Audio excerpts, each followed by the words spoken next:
칠판봅니다. 오늘 7가지 얘기를 할 건데 어려운 내용은 아닙니다. 대신에 약간 좀 집중해야 될 부분은 있어요. 뭐 해야 될 부분이 있다? 고정법칙. 집중해야 될 부분이 있습니다. 좀 어려운 공식들이 좀 등장을 해요. 그 공식들을 조금 기억해 주면 됩니다. 자, 첫 번째 역학적 에너지를 처음 소개할 건데 역학적 에너지의 정의가 중요해. 역학적 에너지는 뭘까요? 물체가 가지는 는! 잘 봐. 는 우리 그동안 배웠던 위치 에너지 있죠?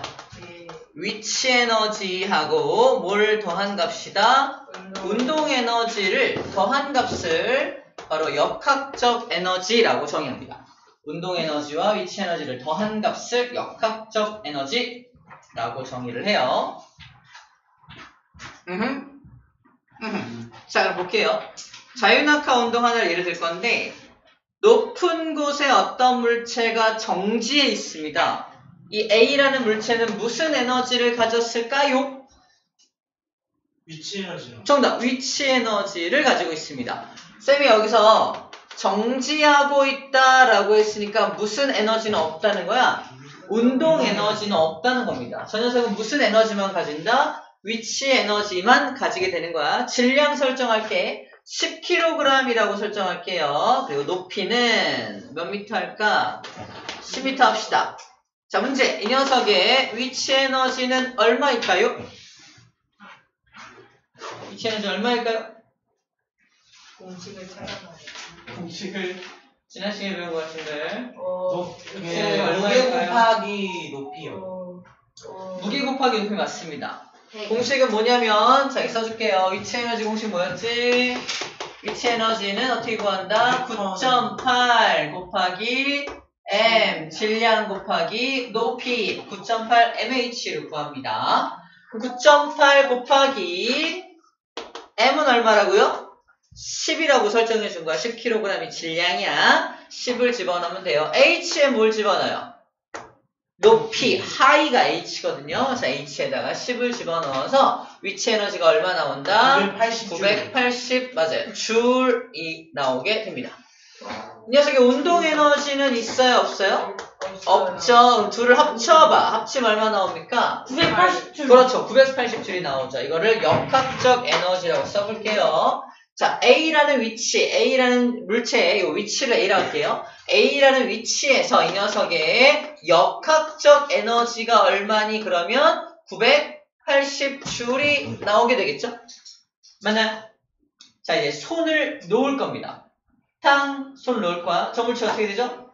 밑으로 떨어지죠. 떨어지는 딱 중간, 딱 절반까지 왔을 때, 딱 가운데 왔을 때 다시 한번 측정을 할 거야. 가운데 왔을 때 위치를 B 위치라고 할게요. B 위치일 때 이 녀석의 위치 에너지 먼저 보여요. 위치 에너지 얼마일까요? 위치 에너지요? 490줄이요. 정답 490줄 나옵니다. 왜냐하면 똑같이 9.8mh인데 9.8 안 변하죠? m도 안 변하지만 뭐가 변했어? h가 반으로 줄었잖아. 절반까지 왔다는 건 5m 높이로 떨어졌다는 얘기거든요. 5m까지 왔으니까 이 녀석의 위치 에너지는 이 처음 구했던 양의 딱 절반으로 줄어들었을 겁니다. 왜 그래요? 490줄로 줄어들었을 거야. 위치 에너지가 사라졌죠? 네. 위치 에너지가 사라지면서 대신에 뭐가 생겼을까? 운동 에너지가. 그렇죠. 떨어지는 속도가 생겼으니까 운동 에너지가 생긴 겁니다. 다시 말해서 슝슝 490줄이요. 맞아요. 그 운동 에너지가 얼마나 생겼니? 라고 질문할 참이었어요. 그럼 운동 에너지가 얼만큼 생긴 거게? 라고 질문한다면 490줄이요. 위치 에너지가 사라진 것만큼 운동 에너지로 전환되었을 거라는 겁니다. 그래서 이 녀석의 운동 에너지는 보나마나 490줄만큼이 생겨났을 거라는 거예요. 같이 영상 잘하면 되네요. 자, 그렇다면 여기도 마찬가지로 역학적 에너지는 얼마인가 한번 더 해볼까요? 둘을 더한 값이니까 980이요. 980줄이 똑같이 나오게 됩니다. A 위치에서의 역학적 에너지와 B 위치에서의 역학적 에너지가 어때요? 똑같죠. 이게 바로 3번에 나와 있는, 2번에 나와 있는 역학적 에너지가 항상 뭐 된다는 법칙이다? 보존된다라는 법칙입니다. 어느 위치에서나 저 역학적 에너지는 항상 보존된다라는 거예요. 저 보존된다는 걸 이용해서 다양한 문제를 풀어낼 수가 있습니다. 예를 들어서 자 그럼 B 위치에서 이 녀석의 속력이 얼마인지 구해봐. 구할 수 있을까? 에너지 값은 알고 있잖아. 그럼 속력도 구할 수가 있습니다. 뭘 알면? 운동 에너지 공식을 알면. 불러봐. 운동 에너지 어떻게 구하죠? 정답. 무게 곱하기 2분의 1 곱하기 질량 곱하기 속력 제곱. 정답. 2분의 1 곱하기 질량 곱하기 속력의 제곱. 2분의 1 mv 제곱으로 기억합니다. 2분의 1 mv 제곱이 운동 에너지 공식이야. 쌤이 공식 말해봐 하는 건 왜 그렇게 하는 거야 내가? 왜요? 이거 물리할 때는 필수적인 공식들입니다. 물리할 때는 이런 공식들이 머릿속에 땅땅 들어있어야 물리 문제가 풀려요. 물리 너무 어려워요. 공식은 외웠니? 아니요. 그럼 안 되는 거예요. 그러면은 물리를 못할 수밖에 없는 거야. 물리가 너무너무 어렵다. 공식 암기가 안 되어서 그래요. 그래서 내가 어려웠던 거구나. 물리는 기본적으로 그냥 공식에 딱딱 들어있어야 돼요. 공식을 외우면서부터 물리의 시작이야. 난 틀렸구나. 진짜 그 물리의 시작은 공식을 외우면서부터 시작이에요. 그래서 물리 공식은 꼭 외워줘야 됩니다. 자, 그럼 적용해볼게. 이 B 위치에서의 속력을 구해봐. 490줄은 어떻게 나온 값이다. 여기다 써볼게요. 저 490줄이라고 하는 운동 에너지 값은 어떻게 나온 값이다? 2분의 1 곱하기 mv 제곱으로 나온 거잖아. m은 어디야? 얼만큼이야? 10이죠? 질량은 변함없을 거 아니야? 질량은 똑같이 10kg인데 이때 속력을 여기 B의 속력을 VB라고 할게요. B의 속력을 구한다면 B의 속력의 제곱을 하게 되면은 490이 나와야 하는 겁니다. 그래서 이렇게 구할 수 있는 방법은 490 나뉘기. 자 이렇게 해서 VB의 제곱값이 이만큼이니까 약분하게 되면은 5 나오고 5로 490 하게 되면 얼마나?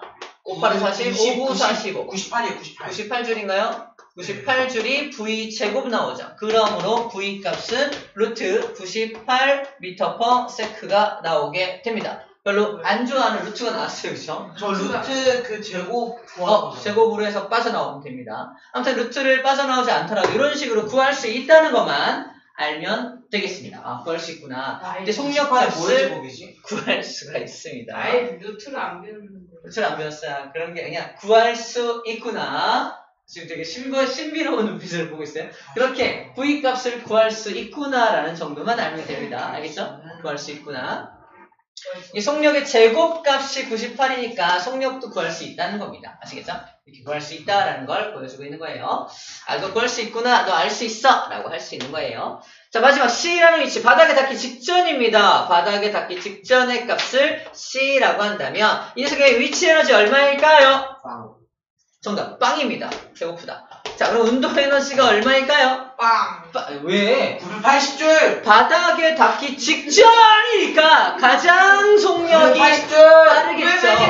정답. 980줄. 정답. 시다야. 980줄로 빵이나 나오고. 했잖아. 맛있겠어요. 밑에 뚜레쥬르 빵이 맛있습니다. 자, 여기도 마찬가지로 그러면 여기 바닥에 닿기 직전이니까 가장 빠르다는 건 인정되죠. 가장 빠를 거 아닙니까? 그래서 가장 운동 에너지가 클 테니까 이따만큼의 운동 에너지가 생기게 될 겁니다. 중요한 건 역학적 에너지를 구해보면 얘도 얼마 나온다? 역학적 에너지는 둘을 더하면 오케이 980줄만큼의 역학적 에너지가 나와서 A든 B든 C든 전부 다 역학적 에너지는 뭐 된다? 같다. 다른 말로 보존되고 있다라는 걸 보여주고 있습니다. 아하, 다 보존되는구나. 정말 어려운 문제. 네. 쌤이 여기서 A 위치든 B 위치든 C 위치든 역학적 에너지가 다 보존되고 있어 라고 말하고 있잖아 지금. 네. 하지만 전혀 이것은 고려하지 않고 말하고 있는 거야. 이것이 무엇일까요? 자유낙하 운동. 이건 자유낙하 운동이 맞고요. 깃털이요. 깃털이요? 깃털을 고려하지 않는다. 공기 비슷해요. 정답. 공기 저항을 고려하지 않고 얘기하고 있는 거야. 다시 말해서 역학적 에너지 보존 법칙은 어떨 때 적용되냐면 저항을 고려하지 않았을 때를 않았을 때만 이 역학적 에너지 보존 법칙이 성립이 됩니다. 공기저항 있어 없어 사실? 없다. 있긴 있죠. 하지만 그것을 고려하면 너무 복잡해지니까 공기저항이 없다라고 가정하고 문제를 풀고 있는 겁니다. 우리가 문제 풀 때 다 써 있어. 단 공기저항을 무시한다. 그럼 공기저항이 없다고 가정한다라고 써 있습니다. 왜? 공기저항은 대학 과정이거든. 고등학교 때까지도 안 배웁니다. 그냥 그런 게 있다 없다 정도만 배우지. 공기저항 값을 집어넣어서 어떤 값을 구해낼 수는 없습니다. 현재 우리가. 그래서 공기저항을 무시합니다. 과학도 과목을 선택해요. 선택하죠. 물화생지가 지금 나눠져 있는데 선택합니다. 다 배우지 않을 수 있어요? 일단 물리는 패스. 다 배우지 않을 수 그냥 있습니다. 화학하고 생명과학만 해야 돼. 다 배우지 않을 수 있습니다. 대신 고1 때까지는 다 해야 돼요. 진짜 고1 시험 때는 때 그냥 찍는 이름이 통합과학이야. 통합과학이라서 합쳐져 있고요. 그리고 학교마다 이건 필수로 해야지 하는 과목이 있어요. 물리만 안 해도 돼. 학교마다 있습니다. 남자들은 물리가 거의 말하지 않을게요. 나중에 현실에 직면했을 때 이래서 말을 안 했구나. 선생님이 화학은요? 이래서 말하지 않았구나. 화학은 많이 선택하죠. 화학도 많이 선택하죠. 일단 공동하기 최고나. 근데 이제 마지막에 수능 볼 때는 생명지구를 또 많이 선택을 해요. 생명지구를. 왜냐면 생명지구를 보는 학생들이 많아서 베이스가 많거든. 내가 그 베이스를 이길 거라고 착각을 하는 거지. 그래서 많이 선택을 합니다. 생명지구 훨씬 어렵지 않아요? 문제가 어렵지만 물리보단 물리화학은 어느 정도 경지에 도달해야 되거든요. 경지에. 하지만 생명하고 지구과학은 약간 좀 암기를 잘한다 내가. 그럼 약간 유리할 수 있습니다. 짧은 시간 안에 좀 극복할 수 있는 그런 과목이기도 해요. 나중에 대학 갈 때 얘기하는 거니까 이건 지금부터 벌써 고려할 필요는 없습니다. 망했다. 암기 못하니. 자, 지금 얘기한 게 뭐냐면 그래서 역학적 에너지가 뭔지 설명한 거고 이렇게 자유낙하 운동에서도 역학적 에너지 보존 법칙은 성립한다라는 얘기를 하고 있었던 겁니다. 자, 3번의 첫 번째 내용까지 정리한 거고요. 좀 이따가 두 가지 내용은 그림 보면서 정리하도록 하고 바로 4번으로 갑시다. 4번이 어디예요?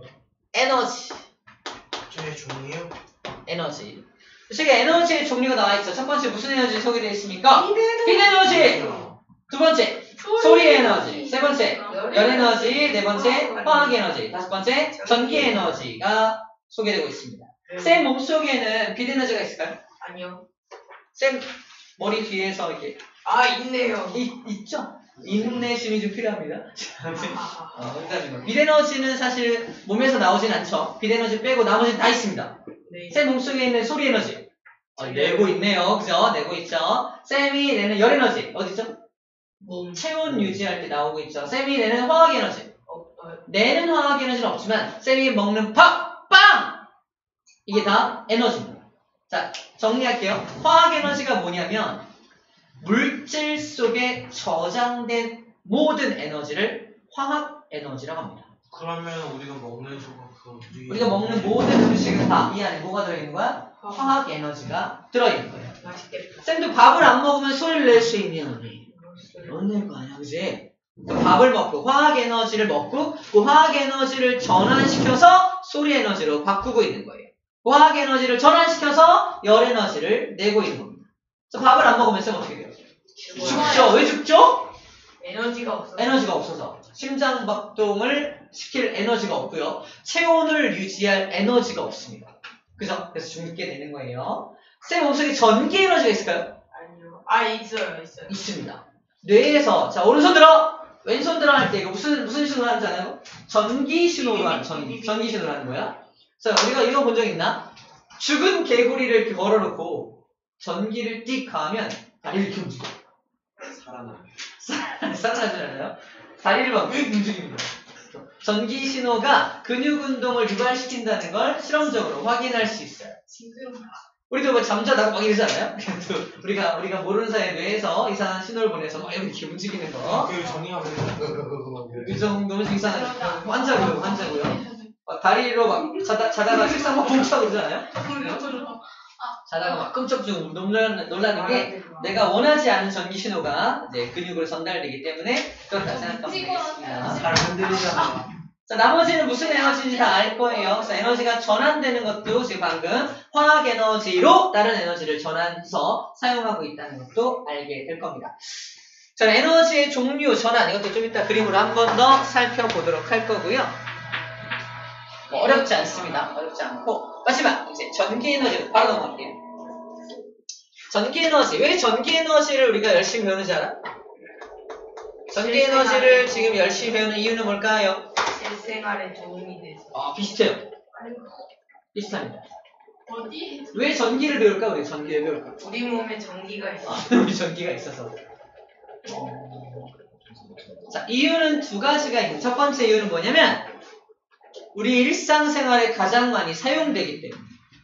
두 번째 이유는 연결된 건데 왜 일상생활에 가장 많이 사용할까?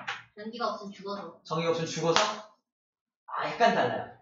전기로 인해 죽어서. 전기를 이해 죽어서? 전기 의자 생각하면 전기가 없으면은 우리가 많이 할 수도 있어.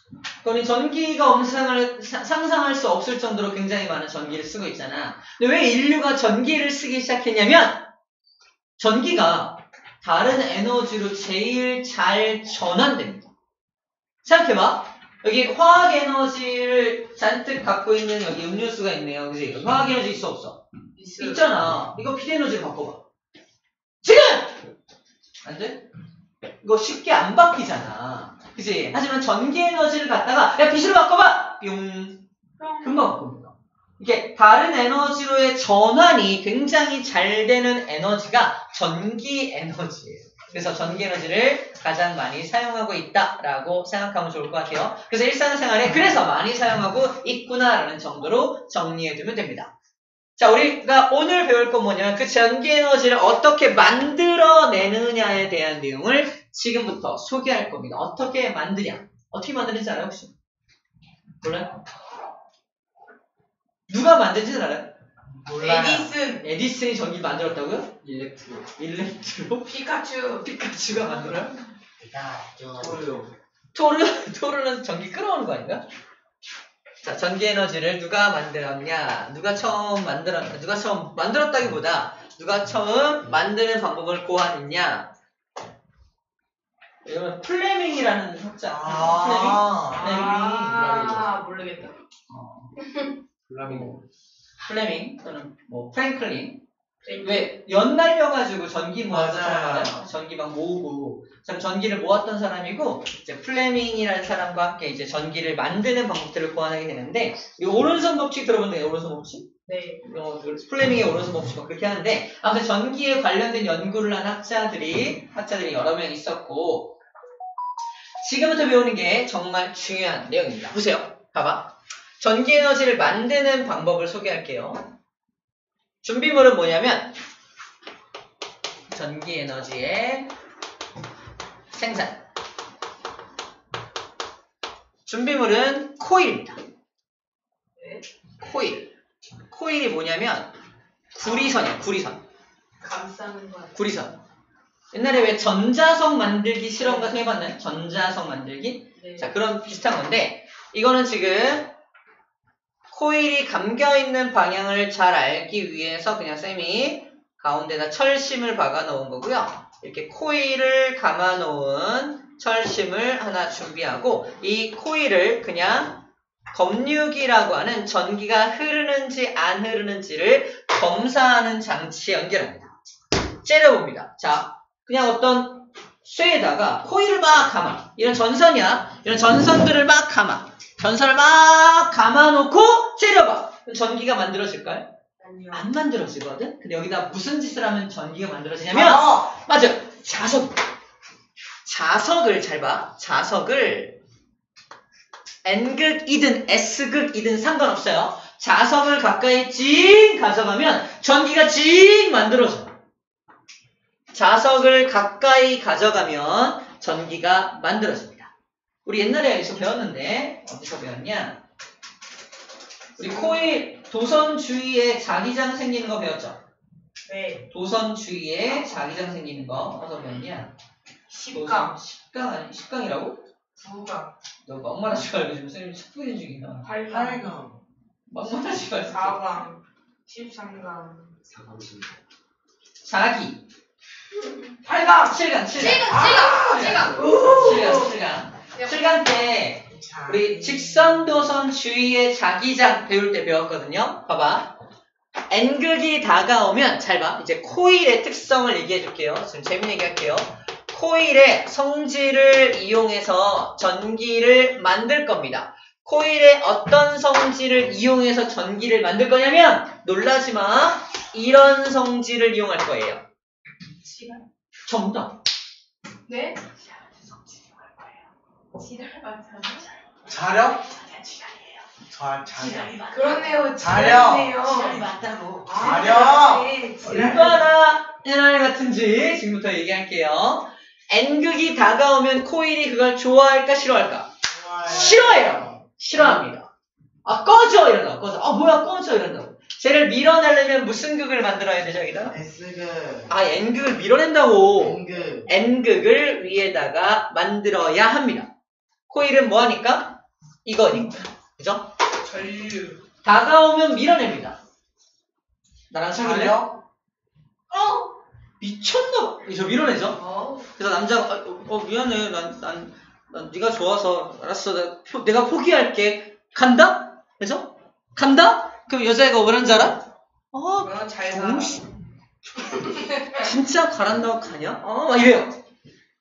여자애들이 지랄 같다는 게 아니라 약간 그거에 비유하자는 겁니다. 그래서 내가 다가가면 싫어하고 도망가도 싫어해요. 그쵸? 다 싫어하는 그런 장면을 상상해. 남자들은 이해 못해. 여자들의 심리를 알 수가 없어. 아무튼 남자들은 이해 못합니다. N극이 다가오면 N극 좋아한다 싫어한다? 싫어한다. 우리 암기법이야. N이 다가오면 N을 싫어하니까 무슨 극 만든다? N극을 만들어요. 그럼 오른손 펴봅시다. 이거 솔레노이드 코일이잖아. 전류 방향이 어느 방향? 내 손가락이 전류 방향. 전류가 이렇게 흘러야 엄지 방향으로 N극이 만들어집니다. 그래서 전류가 징 흐르는 거. 어떻게? 이렇게. 징 전류가 이렇게 흐릅니다. 이렇게 해서 여기를 A점, 여기를 B점이라고 한다면 N극이 다가올 첫 번째 N극이 아래로 다가올 때 전류가 어떻게 흐르냐? B에서 검유기를 거쳐서 A 방향으로 전류가 흐르게 됩니다. 전류가 흐릅니다. 전류가 흐른다는 건 뭐가 만들어졌다는 얘기죠? 전기가 만들어집니다. 이 흐르는 전기를 모아다가 축전기에다 모으면은 바로 발전소를 만들 수가 있는 겁니다. 다시 말해서 뭐만 있으면 돼? 코일하고 자석만 있으면 전기를 만들 수 있다는 겁니다.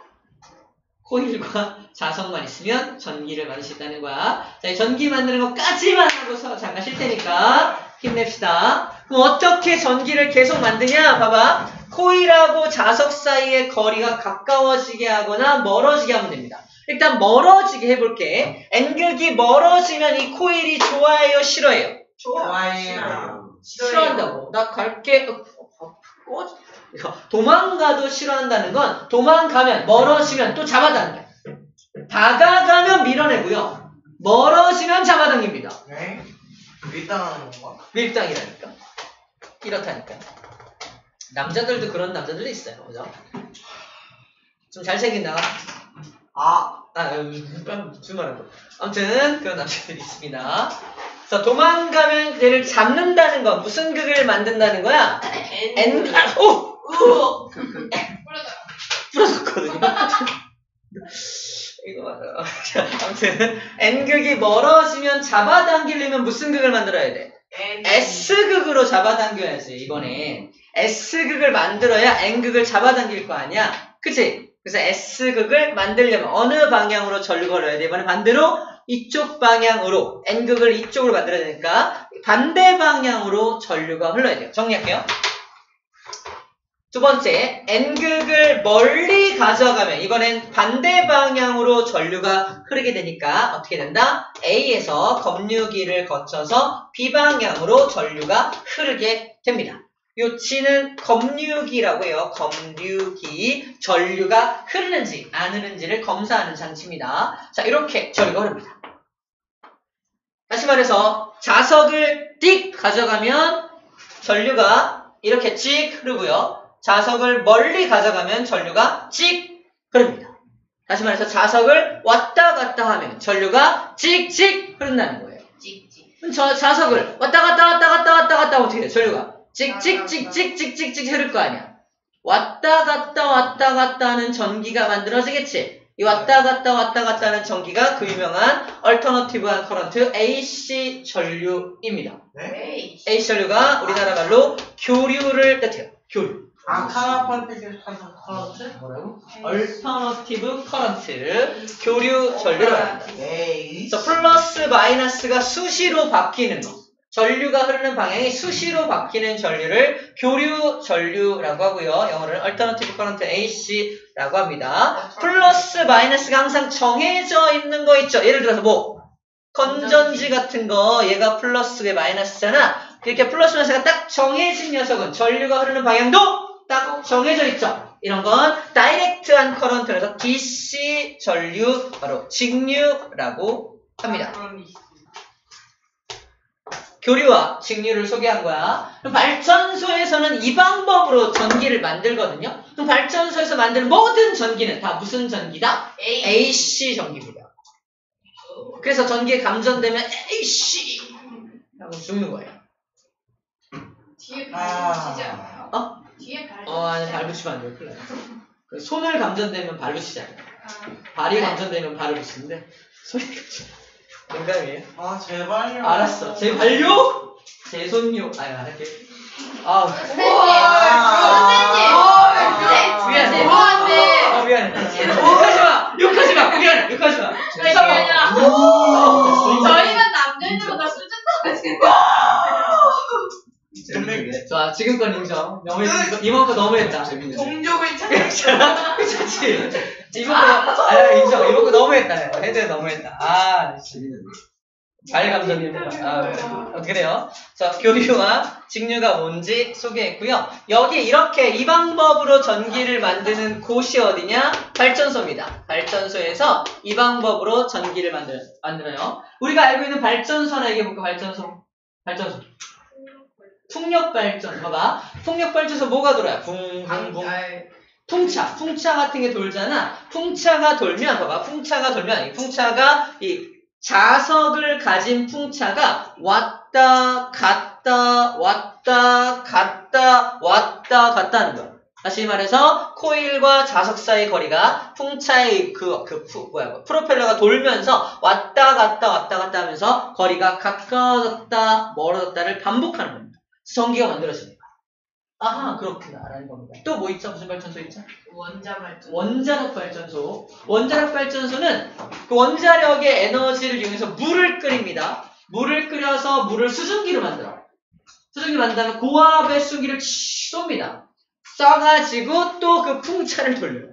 풍차를 막 돌면서 또 둘 사이의 거리가 왔다 하면서 그런 전기가 만들어집니다. 어쨌든 뭔가를 돌게 만들면 전기가 만들어진다는 겁니다. 그래서 수력발전소에서는 뭐예요? 물을 떨어뜨려서 수차를 돌게 만드는 거예요. 이래요. 뭔가가 돌아가면 전기가 만들어진다는 겁니다. 선풍기처럼 이렇게 뭔가 돌아가면 돼. 이 돌아가는 것을 이제 수차, 풍차 이런 것들 이용해서 돌리는 거야. 여기서는 발전소에서는 뭐라고 부르냐면 터빈이라고 부릅니다. 터빈을 회전시키면 전기가 만들어지게 되는 거야. 터빈을 회전시키는 방법에 따라서 발전소의 종류가 결정된다라고 보면 됩니다. 그리고 그것도 알죠? 조력발전. 물이 왔다 갔다 하면서 거기다 맞아. 수문 사이에 뭘 설치한다? 터빈을 설치해서 터빈이 으리링 막 돌게 만드는 거야. 그러면서 전기가 만들어지는 겁니다. 됐죠? 이렇게 전기를 만든다는 것 정도로만 일단 알면 될 것 같습니다. 전기는 저렇게 만드는구나. 모든 발전소에서 저 방법으로 전기를 만드는구나 라는 겁니다. 아시겠죠? 우리 141쪽 맨 밑에 뭔가 윙 돌아가는 거 회전하고 있죠. 뭔가 돌아가면 자석 사이에 코일이 막 돌아가면 어쨌든 자석과 코일 사이의 거리가 마구마구 바뀌니까 거기서 전기가 만들어지게 되는 겁니다. 그걸 발전기라고 해요. 발전기. 발전소에서 발전기를 이용해서 전기를 만들게 되는 겁니다. 이때 흐르는 전기를 유도 전류라고 해요. 용어만 정리할게요. 이때 흐르는 요 전류를 뭐라고 한다? 이 전류들을 유도된 전류다. 유도 전류라고 불러주게 되고요. 이렇게 코일과 자석 사이가 왔다 갔다 하면서 신기하게 전기가 만들어지는 이 현상을 뭐라고 하냐? 전자기 유도 현상이라고 말합니다. 따라해볼까요? 전기 에너지를 만드는 원리가 뭐야? 하면은 전자기 유도 현상입니다. 라고 말하면 되고, 그때 생겨나는 전기를 뭐라고 불러? 그러면은 유도 전류가 흐르는 겁니다. 라고 불러주면 됩니다. 자, 다시 질문해볼게. 전기 에너지는 어떤 원리로 생산하죠? 전자기 유도 현상으로 만들어내고요. 그때 유도된 전류를 우리는 이용해서 전기를 만드는 겁니다. 유도 전류로 만드는 거예요. 자, 여기까지가 141쪽까지의 내용. 잠깐 쉬었다 할게요. 얘들아, 중국 갖고 오렴. 그냥 잘 들어.